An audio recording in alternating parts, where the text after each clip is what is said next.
we're just using a small portion of our brain, say 10%. So ultimate performance, AKA flow, must be the full brain on overdrive, right? Turns out we actually had it exactly backwards. In flow, we're not using more of the brain, we're actually using less of the brain. The technical term for this is transient, meaning temporary, hypofrontality. Hypo is H-Y-P-O, it's the opposite of hyper. It means to slow down, to shut down, to deactivate. And frontality is the prefrontal cortex, right? The part of your brain that's right back here.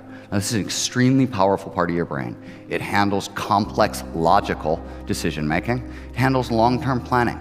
Your sense of morality comes from here, your sense of willpower.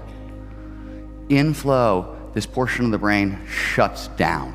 It's actually an efficiency exchange. The brain is trading energy it needs for attention, and it's shutting down non-critical structures. When it shuts down the prefrontal cortex, all kinds of crazy things happen. Why does time pass so strangely in a flow state, for example?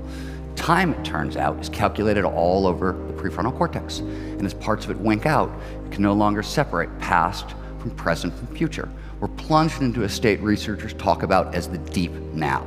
Now, the deep now has a huge impact on performance.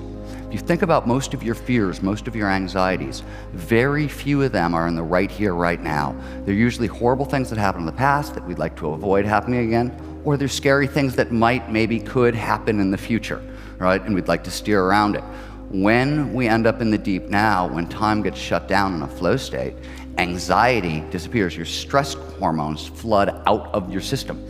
The nervous system actually resets at this point. Same thing happens to your sense of self. So self is actually a network. It's a bunch of different structures in the prefrontal cortex that are linked together. And like any network, as parts of it start to wink out, the network collapses. As a result, our sense of self disappears. Again, huge impact on performance. When your sense of self disappears, your inner critic, that nagging, always on, defeatist voice in your head, your inner Woody Allen, in flow, Woody gets silent, right?